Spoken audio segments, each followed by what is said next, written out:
Hindi raw sasakupin ng China ang Pag-asa Island sa Spratlys. Nakahanda rin daw umalis mula roon ang kanilang mga barko. Pangako raw yan ng China ayon kay Philippine Ambassador to China, Chito Santa Romana. Ang agawan ng teritoryo sa pagitan ng Pilipinas at China, isa raw sa mga posibleng pag-usapan ni na Pangulong Duterte at Chinese President Xi Jinping sa Belt and Road Forum sa China. Live mula sa Beijing, China, may report si Joseph Morong. Joseph? Jessica, mag-aalas 8 ng gabi nang dumating itong si Pangulong Rodrigo Duterte dito sa Beijing para dumalo sa Belt and Road Forum. Just as an anecdote, Jessica, ay malamig na panahon ang dadatnan nitong si Pangulong Duterte, o dinatnan itong si Pangulo 8 degrees Celsius. Ayaw pa naman ng Pangulo ng malamig na klima. Anyway, at kasama ng Pangulo ang kanyang kinakasamang si Hanaleta Vencenia at ang kanilang anak na si Kitty, ganun din ang 14 na mga cabinet secretaries at 9 na iba pang mga opisyal ng gobyerno.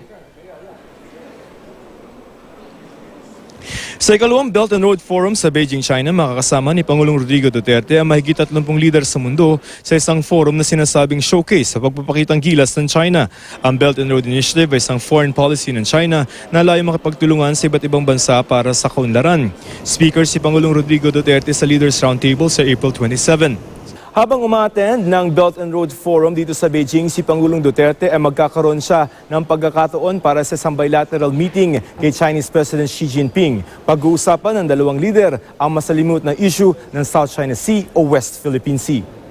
Nakausap na ng Pilipinas ang China tungkol sa pagtambay ng Chinese militia malapit sa Pag-asa Island sa West Philippine Sea. Sabi ni Philippine Ambassador to China Jose Santiago Santa Romana, nangako ang China na di nila ito sasakupin. The Chinese have sought to reassure us that they have no intention to use force or to occupy Pag-asa. Matatandang sinabi ng Western Command na nasa mahigit 200 na mga Chinese militia ay nasa Pag-asa Island na nasa exclusive economic zone ng Pilipinas. Sabi ni Ambassador Santa Romana, bukas daw ang China na iatras ang kanilang mga barko. We have asked them to exercise self-restraint and to maintain appropriate distance from each other.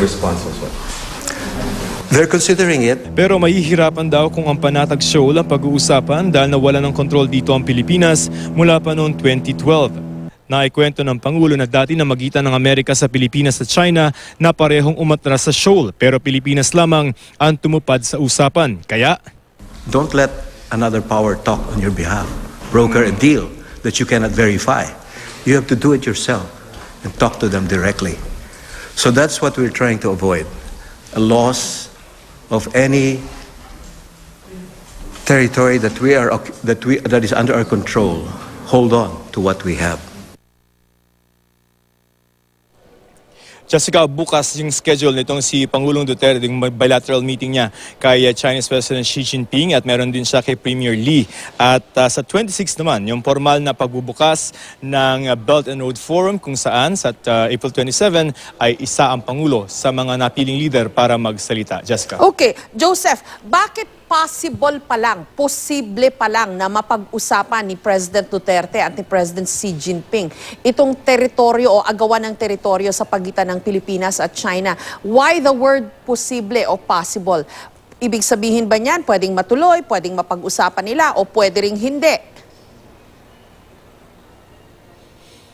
Ang pagkakapaniwanag naman itong si Ambassador Romana, no? Although baka ang sinasabi nitong si Ambassador Santa Romana ay he doesn't want to preempt really what the content of the discussion is as far as maybe will the President ask China, President Xi, to have his forces move away from Scarborough. Yung content, yung specifics ng discussions as far as demands go, baka hindi masabi or ayaw sabihin itong si Ambassador Santa Romana. But definitely, Jessica, ang sinasabi nitong si Ambassador as is the practice kapag nag-uusap ang dalawang leader, particularly itong si President Xi and President Duterte in a bilateral meeting, they will survey the relationship of the two countries and that will include yung sitwasyon natin sa West Philippine Sea or sa South China Sea.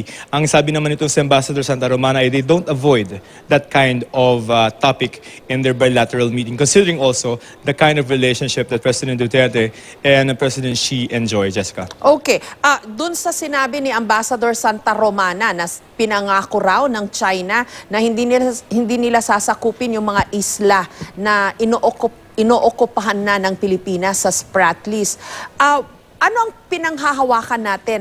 Ano ang panghahawakan natin na this time, susundin o tutuparin ng China yung binitawan nilang pangako ayon kay Ambassador Santa Romana? Kasi in the past, no, ganyan din yung nangyari sa Scarborough Shoal.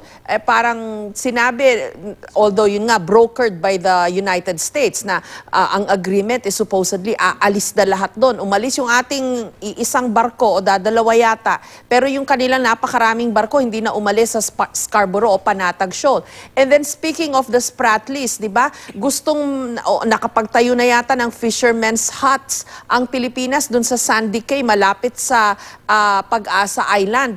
Tapos nagalit yata ang China o nagprotesta sila, tinanggal natin. Tapos next thing nakita na lang natin, biglang ayan na yung kanilang mga napakaraming mga milisya na nagtumambay na o nag-swarm na. Hindi lang sa Pag-asa Island, I understand, pati dun sa ibang mga isla na occupied ng Pilipinas like Kota and Panata. Nandun na rin yung Chinese swarm, Joseph. So, ang tanong talaga, maganda nga mapakinggan na may pangako sila, no? It sounds so reassuring na hindi nila sasakupin yung mga islands na occupied na natin sa Spratlys. Pero why should we trust them this time? Well, ang sinasabi nitong si Ambassador Santa Romana, right now what we have are their words, no? At ang sinasabi naman ng ating pamahalaan ay we trust, but we remain guarded because of the experience that we had in Scarborough. As far as Pag-asa is concerned, ang sinasabi ng China ay ang intention lamang nila is to stay there and to guard their interest. And the consensus between the Philippines and China ay hindi i-occupy yung Sandy Cay. Sandy Cay kasi is parang kind of an entrance to the Kalayaan, where we are building an airstrip. No? So right now, bottom line, Jessica, is that we have the Chinese word. Whether they will follow through and tutuparin yung ganyang pangako remains to be seen, but that's the commitment. Ang ginagawa na lamang ng pamahalaan is that ipipreserve yung ang priority is to preserve the sea lanes for our fishermen, both the Chinese and the Filipino fishermen. So parang yung access lane ipipreserve doon. But we don't want to be, according to Santa Romana, be aggressive like in 2012 na medyo, kumbaga, ang decision-making process was medyo for lack of a better term, parang medyo hindi masyadong pinag-isipan and medyo haphazard. Now, diplomacy is the tax, Jessica. And we trust the Chinese to follow through or to stand by what they said. But trust, but be guarded. That's the policy of the Philippine government as far as this recent commitment of China is concerned, Jessica. Okay, kasi ang susunod na tanong dyan, hindi pa ba tayo nadadala? I mean, parang lagi tayong at the short end of it, no? Laging binigay mo yung isang daliri hanggang buong kamay na yung nakuha nila. Tapos diplomacy pa rin, dadaanin pa rin natin sa diplomacy. In the meantime, I understand may tough words na nabinitawan na recently ang Secretary of Foreign Affairs na sinabi nila, get out of the Spratlys. Parang may mga ganyan ng strong words, strong statements. And yet, sabi ni Ambassador Santa Romana, sa diplomasya pa rin natin dadaanin ang lahat ng ito, Joseph? Right. For context lang, Jessica, no? As far as yung mga conflicts dun sa West Philippine Sea and the South China Sea is concerned, meron talagang mechanism for dyan. It's the bilateral consultative mechanism, BCM. Yeah, bilateral consultative mechanism between the Philippines and China na kapag may problema, doon tayo punta, doon tayo mag-usap. And according to Ambassador Santa Romana, yung mga issue tungkol doon sa halimbawa giant clams and yung pagsaswarm ng mga Chinese militia that have been raised doon sa China at hindi bibitawan yung diplomatic tact because we want to preserve what we have. Kung ano yung nasa control natin, we don't want to be too aggressive at lose it like we did Scarborough in 2012. Ang inaasahan nila is the BCM will work. But yes, you are correct in pointing out that in the past, even before this Belt and Road Forum, may mga matatapang na nasalita. At least those are coming from the Department of Foreign Affairs Secretary and the presidential spokesperson. But I guess the proof of the pudding is in the eating, meaning the president's statement tomorrow when President Xi and President Duterte meet in a bilateral meeting. So doon natin malalaman if we really are going to push at least doon sa pagsasabi na baka kailangan nyo nang umalis doon sa mga, at least doon sa legally ay ating territory, meaning the EEZ, that is 200 nautical miles from our shores, Jessica. Okay, kasi from where things stand, no, from our perspective, syempre, perspective ng ating bansa, ng Pilipinas, parang, di ba sobra namang pagbibigay yung nangyayari sa ating parte, no? And yet, parang kahit nag-uusap na nga, may bilateral mechanism na, biglang isang araw na lang, andyan na yung mga Chinese swarm in the Spratly. So, I think ang tanong ang tanong sa atin, no, sa Pilipinas, sa side ng Pilipinas, hanggang kailan o hanggang saan magbibigay ang ating gobyerno dito sa ginagawa ng China na parang hindi sila tumutupad sa usapan or may nakikipag-usap sila pero may iba silang ginagawa. Joseph? Correct. Just to be honest, Jessica, it seems that the Philippines is at the mercy of China, no? As far as yung ating complaints. Because ang sinasabi, I remember talking to in the press conference with the presidential spokesperson Salvador Panelo, ang sinasabi natin, maybe it's time. Is it time for China to return the kindness of the Philippines? And they said na yes. Kasi parang nung nanalo tayo noong 2016 dun sa Permanent Court of Arbitration, hindi natin pinangalandakan yan. Simple lang tayo na parang hindi namin ipagyayabang sa inyo na nanalo kami. But for 3 years already, Jessica, we've parang given China leeway, no? And even advantage na doon sa hindi natin pagyayabang doon sa PCA. But yun nga, may pagkakataon itong si Pangulong Duterte to raise it, whether he will or he will not, we will find out tomorrow during the bilateral meeting. But I guess ang magiging, we can say that this is a litmus test of the Chinese and Philippine relations, whether they still respect us, considering that we've given them enough time, 3 years, to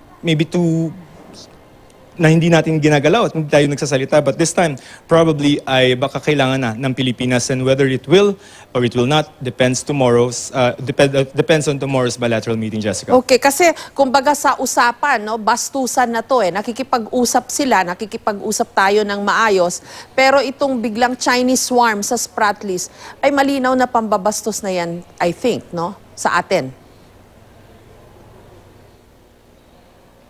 Jessica, ang impression that I got from Ambassador Santa Romana is that what we have now in the South China Sea, as far as the South Scarborough shoal situation is concerned, as far as Pag-asa and our Kalayaan group of islands, what we have there may exist for a while. Hanggang kumbaga parang tayo ay stalemate between the Philippines and China, mukhang nasa stalemate, at we will preserve, the status quo, what we have now, may stay for a longer time, at unless we are, or President Duterte becomes more drastic in his call and panawagan dito kay President Xi. But I may have doubts that the President will be strong in that kind of demand for the Chinese government, Jessica. Okay, well, we'll have to wait and see. No? Although, ang alam ko dito sa One Belt, One Road Forum na ito, medyo very diplomatic din ang language niyan. Tsaka, the occasion is parang goodwill.